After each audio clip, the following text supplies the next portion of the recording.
হল মই পাকেপতি কৈছোঁ যে আচলতে উন্নয়নৰ পক্ষত সদায় আছোঁ।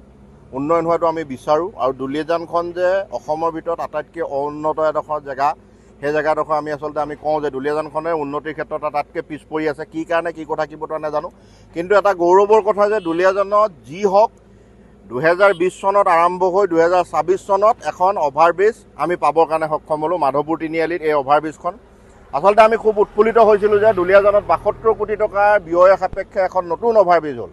গতিকে খুব উৎসাহ উল্লাসেৰে মানুহ আচলতে আহিছে চাবলৈ। যোৱা 21 তাৰিখে অভাৰব্ৰিজখন কেন্দ্ৰীয় মন্ত্ৰী ৰামেশ্বৰ তেলী ডাঙৰীয়াই অপেনিং কৰিলে। গতিকে সেইদিনাখন আচলতে যথেষ্ট মানুহ, তাৰপিছতো মানুহৰ ভিৰ, সদায় মানুহ আহি আছে ইয়াত অভাৰব্ৰিজখন চাই আছে। কিন্তু পৰিতাপৰ কথাটো হ'ল আচলতে এই ৰাস্তাটো আমি সদায় অহা যোৱা নকৰিলে নহয়। আজি হঠাৎ আহি থাকোঁতে দেখিলোঁ যে প্ৰথম কথাটো হ'ল সন্ধিয়াৰ পৰা লাইট জ্বলা নাই। ঠিক আছে, কিবা এটা বৈদ্যুতিক বিজুতি হ'ব পাৰে, কিন্তু লাইট নজ্বলা অৱস্থাতে ঠিক 10:30, 9টামান বজাৰ পৰা আচলতে জেচিবি আনি পিনি দেখিছোঁ এডোখৰ জেগা খুব খান্দি থকা হৈছে। হঠাৎ মই গম পালোঁ যে আচলতে সেই জেগাডোখৰত বৰ বেয়াকৈ আচলতে বহি গৈছিলে ৰাস্তাটো, আৰু বহি যোৱাই নহয় প্ৰকাণ্ড ফাট মেলিলে। কিন্তু পৰিতাপৰ কথাটো হ'ল এইখন দলং বনাওঁতে এটা কথা চিন্তা কৰিব লাগিছে যে এই জেগাডোখৰ হৈছে অইল ইণ্ডিয়া লিমিটেডৰ প্ৰকাণ্ড গাড়ীবিলাক অহা যোৱা কৰা আচলতে, আৰু মূল পথ দুলীয়াজানৰ পৰা ডিব্ৰুগড় আৰু দুলীয়াজানৰ নাহৰকটীয়া কানেক্টিং ৰোডৰ এইটোৱে হৈছে মূল আহিলা। এইখন দলঙেদি নগ'লে মানে কোনো উপায় নাই।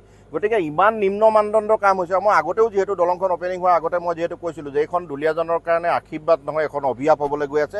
এই দলংখন পৰিকল্পনাবিহীনভাৱে কেৱল মানুহক অকল চকু চাট মৰাবৰ কাৰণে আচলতে ব্যৱস্থা কৰা হ'ল। এটা গিফ্ট দিছোঁ বুলি কোনো আচলতে পৰিকল্পনা নাই, কোনো প্লেনিং নাই। এই তিনিআলিটোত আচলতে যিডোখৰ জেগাত আমি আচলতে থিয় হৈ আছোঁ, দলংখনৰ মূল আচলতে উঠা জেগাডোখৰত, এই জেগাডোখৰত নিতৌ আচলতে দুৰ্ঘটনা ঘটাৰ পৰা এসপ্তাহলৈকে আজি দিনটোলৈকে বাচি আছে। কিন্তু পৰিতাপৰ কথা, ইয়াত যিদিনাখন কোনোবা এজনৰ মৃত্যু ঘটিব সেইদিনাখনে আচলতে ইয়াত পৰিকল্পনা হ'ব যে এই আচলতে কি ধৰণে নাহৰকটীয়ালৈ গাড়ীবিলাক পঠিয়াব পৰা যায়, কি ধৰণে আচলতে ডিব্ৰুগড় গাড়ীবিলাক উলিয়াই পঠিয়াব পৰা যায়, তেনেকুৱা ব্যৱস্থাবিলাক আচলতে তেতিয়াহে কৰিব। খুব লজ্জাজনক কথা, খুব পৰিতাপৰ কথা। আৰু এটা কথা আটাইতকৈ দুখ লাগিছে যে ৰাইজৰ পইচাৰে বনোৱা 72 কোটি টকীয়া দলংখন আজি এসপ্তাহ নহওঁতেই যদি এইটো অৱস্থা হ'বলৈ হয়, এই দলংখনৰ আয়ুস কিমান আছে।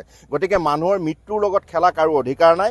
মই এটা কথা স্পষ্টভাৱে ক'ব বিচাৰিছোঁ যে PWD ডিপাৰ্টমেণ্টৰ যিহেতু গোটেই আচলতে চোৱা চিতাতে দলংখন হয়, গতিকে কোন ঠিকাদাৰে কৰিছিলে, কোনে কৰিছিলে আমি নাজানো বা জনাৰ কোনো প্ৰয়োজনো নাই। কিন্তু মোৰ কথা হ'ল ৰাইজৰ টকাৰে ব্যয় কৰা সম্পত্তিবিলাক আমাৰ সম্পত্তি হয়। গতিকে আমাৰ সম্পত্তি সুৰক্ষিত অৱস্থাত, আৰু যদি পইচা যিহেতু ব্যয় হৈছে 72 কোটি টকা, এটকা দুটকা নহয়, 72 কোটি টকাত একো নহ'লেও 72টা ৰাস্তা দুলীয়াজান সমষ্টিত বনাব পৰা গ'লহেঁতেন।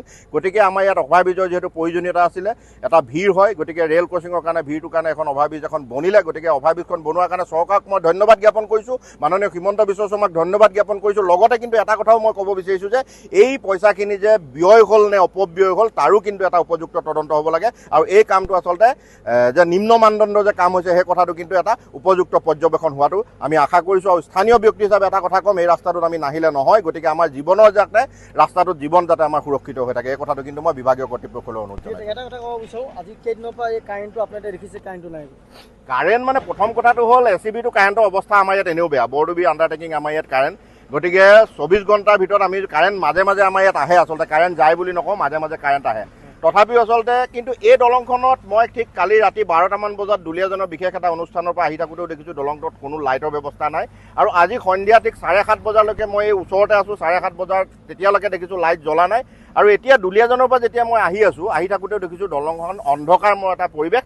তাৰ মাজত বহুত দূৰৰ পৰা দেখিছোঁ যে কেইটামান লাইটৰ পোহৰ, আৰু আহি ওচৰত গম পাইছোঁ সেই লাইটৰ পোহৰ বেলেগৰ একো নহয়, এখন JCB আৰু কেইজনমান বিষয়ববীয়া আচলতে এই দলংখনৰ আচলতে বিষয়ববীয়া কেইজনমান উপস্থিত থাকি কৰ্মচাৰী কেইজনমানক লৈ সেই জেগাডোখৰ যিডোখৰ জেগা বেয়াকৈ ফাটি গৈছিলে, সেই জেগাডোখৰ আচলতে ফাটি গৈছিলে, লগতে বহি গৈছিলে, সেই জেগাডোখৰ খানি পিনি পুনৰ নিৰ্মাণ কৰাৰ ব্যৱস্থা কৰিছে।